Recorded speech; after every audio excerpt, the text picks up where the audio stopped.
Hello students, आप सभी का एक बार फिर से स्वागत है शिमला हायर सेकेंडरी स्कूल के यूट्यूब चैनल पर। आज हम क्लास 10th एनसीईआरटी के फर्स्ट चैप्टर को ही कंटिन्यू करेंगे और आज का जो टॉपिक है वो है उत्तल लेंस द्वारा प्रतिबिंब का बनना। पिछले वीडियोस में आपको ये बता दिया गया था कि लेंस से प्रकाश अपवर्तित होकर किस प्रकार को जाएगी। ये आपको 3 नियम बताए गए थे जो पिछले वीडियो में आपको एक बार बता दिया गया है। उसी पे आधारित जो है हमारा ये टॉपिक है उत्तल लेंस के द्वारा प्रतिबिंब का बनना। तो अब होगा क्या इसमें कि उत्तल लेंस होगा और वस्तु को सबसे दूर यानी कि अनंत पर रखा जाएगा, फिर धीरे धीरे वस्तु को लेंस के पास में लेकर आया जाएगा। तो उस पर आधारित ये हमारा पहला जो टॉपिक है, जब वस्तु अनंत पर स्थित हो। तो जब वस्तु अनंत पर स्थित होगी तो प्रतिबिंब कैसा बनेगा, ये फिगर के माध्यम से समझते हैं। तो सबसे पहले उत्तल लेंस बनाते हैं।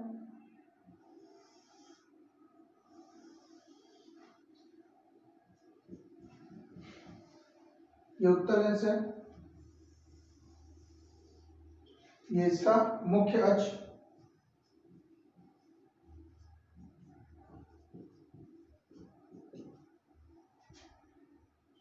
यहाँ पे मान लेते हैं प्रथम फोकस है और यहाँ पे मान लेते हैं कि ये द्वितीय फोकस है।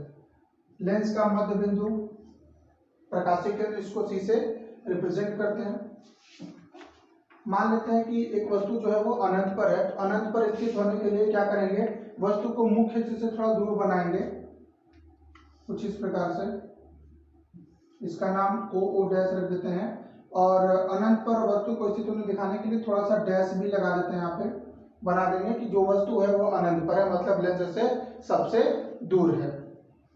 अब अनंत पर जब वस्तु स्थित होती है तो वहां से जब किरणें चलती हैं तो समांतर होती हैं। अनंत से आने वाली सभी किरणें आपस में समांतर होती हैं। तो हम सभी किरणों को नहीं, एक दो किरणों को ही लेकर के इसमें करेंगे। एक किरण जो प्रकाशीय केंद्र से होकर के जाएगी और दूसरा किरण जो F1 यानी प्रथम फोकस से होकर के जाएगी।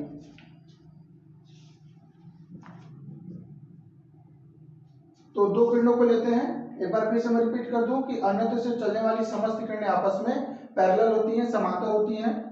तो एक किरण जो लेंस के प्रकाशीय केंद्र से होकर जाएगी, नियमानुसार अपवर्तन के बाद वह बिना विचलित हुए सीधे निकल जाती है।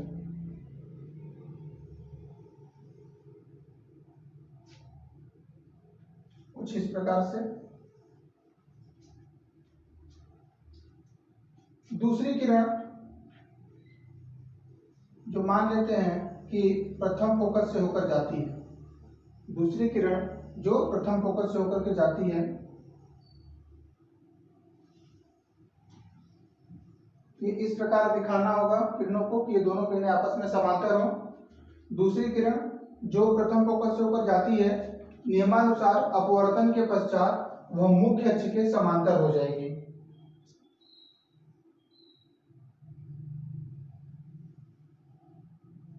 कुछ इस प्रकार से।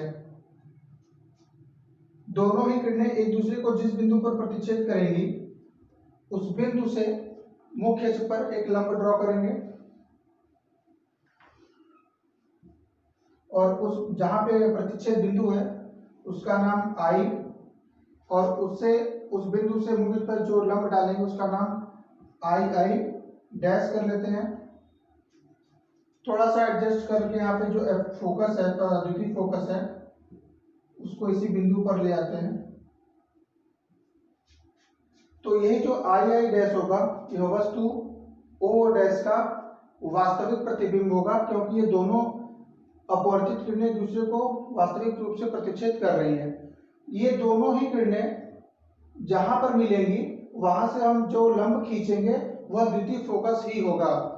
तो बनाते समय F2 को आप एडजस्ट कर सकते हैं कि जहां पे इंटरसेक्ट हो रहा है रेखाएं, किरणें प्रतिच्छेद कर रही हैं, वहां से जब लंब खींचेंगे तो उस पॉइंट का नाम आई डैश करके और द्वितीय फोकस को वहीं पे आप शो कर सकते हैं।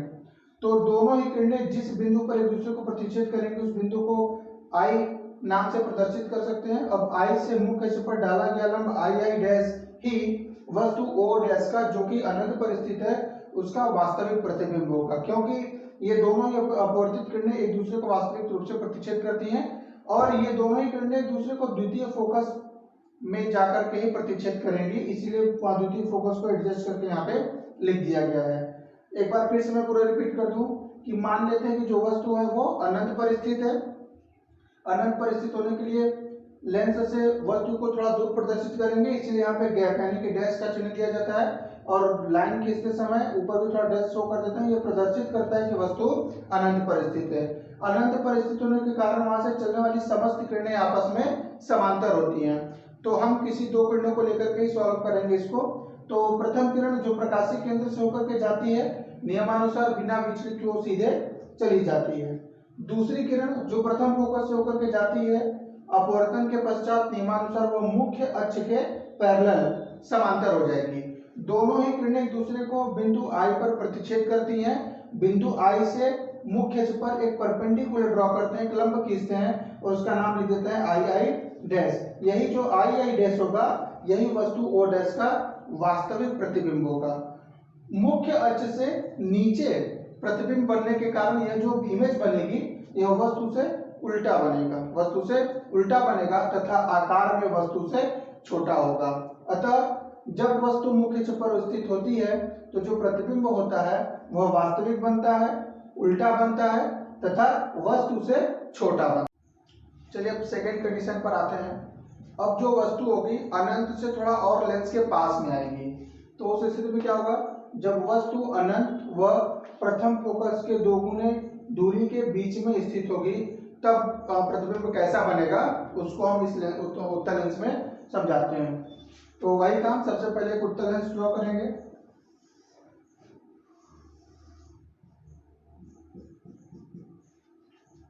एक मुख्य अक्ष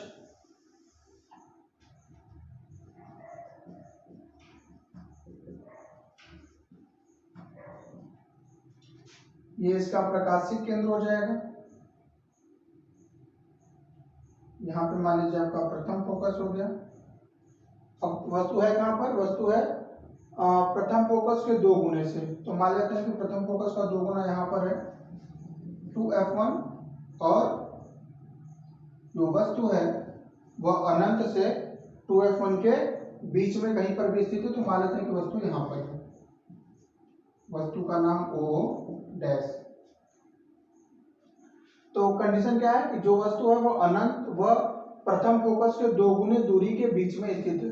तो प्रथम फोकस का दो गुना दूरी मतलब 2f1 यहाँ पे मान लेते हैं, और अनंत कहीं भी बाहर होगा, दूर होगा, और वस्तु इसके और अनंत इसके मतलब 2f1 और अनंत के बीच में स्थित है। अब दो किरणें लेंगे। मान लेते हैं कि एक किरण O डैश A जो मुख्य अक्ष के समांतर जाती है, एक किरण O डैश A जो मुख्य अक्ष के समांतर जाती है, अपवर्तन के पश्चात वह द्वितीय फोकस से होकर के गुजर जाएगी।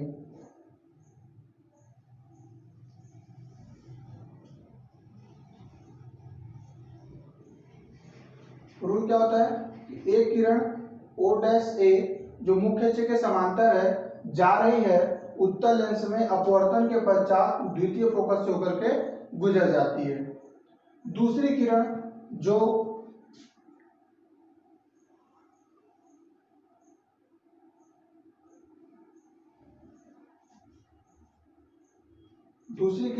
जो प्रकाशीय केंद्र से होकर गुजरती है बिना विचलित हुए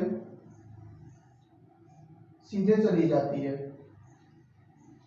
दूसरी किरण O डैश C नाम लीजिए इसका, जो प्रकाशीय केंद्र से होकर गुजरती है बिना विचलित हुए सीधे चली जाती है।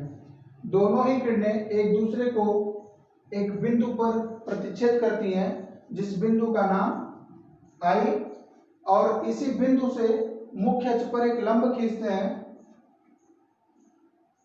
उसका नाम रख देते हैं आई आई आई डैश। तो ये जो लंब है आई आई डैश यही वस्तु O डैश का वास्तविक प्रतिबिंब होगा।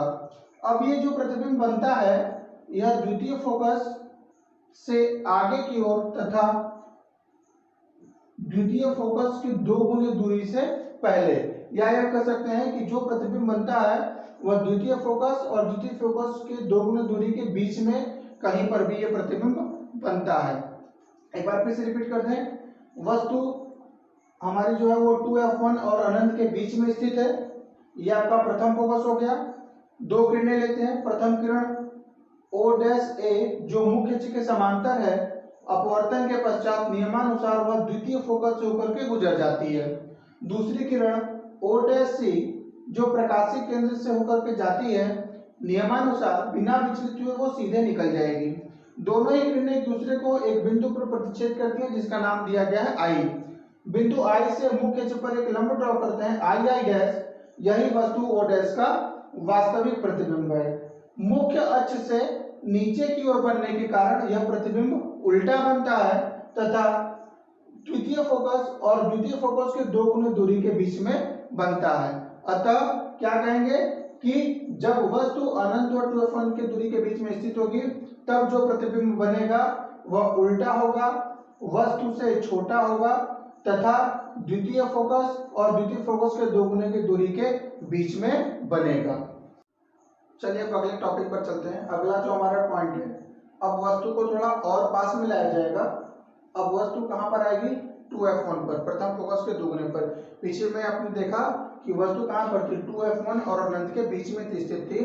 तो वस्तु को और पास लेकर आएंगे और 2f1 दूरी पर स्थित करेंगे और ये देखेंगे कि इस प्रकार लेंस को, वस्तु को रखने पर लेंस के सामने कैसा इमेज प्राप्त होता है। तो सबसे पहले उत्तल लेंस बनाते हैं।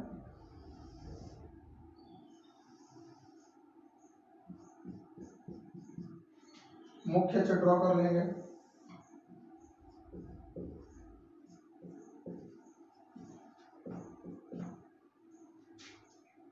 ये मान लेते हैं प्रथम फोकस है और यहाँ पे मान लेते हैं कि इसकी दो गुनी दूरी है 2f1, लेंस का मध्य बिंदु प्रकाशिक केंद्र। अब इस कंडीशन में वस्तु हमारी 2f1 दूरी पर ही स्थित है, तो यहीं पर मान लेते हैं कि वस्तु है O'।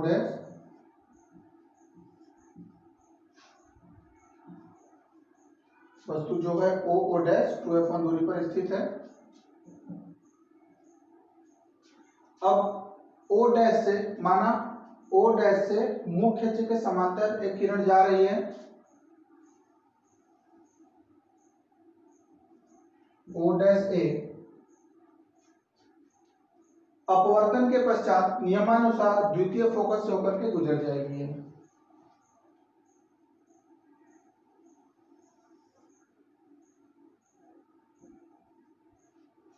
एक किरण O' से जो मुख्य अक्ष के समांतर है, अपवर्तन के पश्चात द्वितीय फोकस से होकर के गुजर जाएगी। दूसरी किरण जो लेंस के प्रकाशिक केंद्र से होकर के गुजरती है,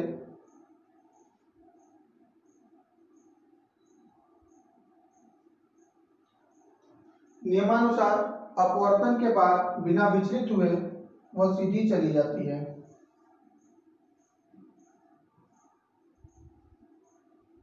दोनों किरणें एक दूसरे को जिस बिंदु पर प्रतिच्छेद करती हैं उसका नाम I और I से मुख्य अक्ष पर एक लंब ड्रॉ करते हैं I', यही वस्तु O' का वास्तविक प्रतिबिंब होगा। यह जो प्रतिबिंब बनेगा यह द्वितीय फोकस के दो गुने दूरी पर स्थित होगा, मतलब 2f2 पर यह प्रतिबिंब बनेगा। एक बार फिर से रिपीट कर दूं। मान लेते हैं कि वस्तु प्रथम फोकस के दो गुने दूरी पर स्थित है। उस वस्तु का नाम है O'। से मुख्य अक्ष के समांतर चलने वाली किरण O' अपवर्तन के पश्चात द्वितीय फोकस से होकर के गुजर जाती है। दूसरी किरण O' जो लेंस के प्रकाशिक केंद्र से होकर के जाती है, नियमानुसार बिना विचलित हुए वह सीधी चली जाती है। ये दोनों ही अपवर्तित किरणें एक दूसरे को बिंदु I पर प्रतिच्छेद करती हैं। बिंदु I से मुख्य अक्ष पर एक लंब ड्रॉ करते हैं I', यही I' वस्तु O' का वास्तविक प्रतिबिंब होगा। यह प्रतिबिंब लेंस के दूसरी तरफ 2f2 पर स्थित होगा, मतलब द्वितीय फोकस के दो गुने दूरी पर स्थित होगा और इस अवस्था में, इस स्थिति में जो प्रतिबिंब का आकार होगा वह वस्तु के आकार के बराबर होगा तथा मुख्य अक्ष से नीचे बनने के कारण उल्टा बनेगा। अतः जब वस्तु 2f1 दूरी पर स्थित होगी तो जो प्रतिबिंब होगा वह लेंस के दूसरी तरफ 2f2 दूरी पर बनेगा, वस्तु के आकार के बराबर बनेगा, वास्तविक बनेगा तथा उल्टा बनेगा। चलिए अब अपने चौथे कंडीशन की तरफ चलते हैं। अब वस्तु लेंस के और पास आएगी। इस बार जो वस्तु है वह 2f1 और f1 दूरियों के बीच में स्थित होगी। तब हम देखेंगे कि किस प्रकार का प्रतिबिंब प्राप्त होता है। तो सर्वप्रथम उत्तल लेंस बनाते हैं।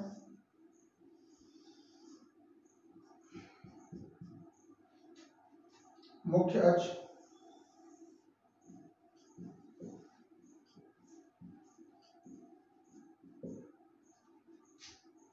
ये मान लेते हैं कि प्रथम फोकस है, ये द्वितीय फोकस है और जो वस्तु है इन दोनों के बीच में कहीं पे भी रखी हुई है। बीच का मतलब ये नहीं होता है कि एकदम मिडिल पॉइंट, f1 और 2f1 प्रथम फोकस और प्रथम फोकस का दोगुना।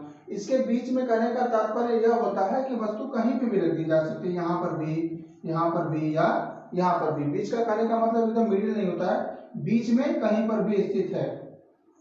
तो वस्तु कहाँ पर है? f1 और 2f1 के बीच में। तो f1 हो गया और 2f1 हो गया, इसके बीच में एक वस्तु है जिसका नाम है OO डैश। वस्तु को इंग्लिश में ऑब्जेक्ट कहा जाता है, इसलिए उसका जो सिंबल लिया गया है वो O लिया गया है। अब एक किरण जो मुख्य अक्ष के समांतर जाएगी O डैश A, अपवर्तन के पश्चात द्वितीय फोकस से होकर के चली जाती है।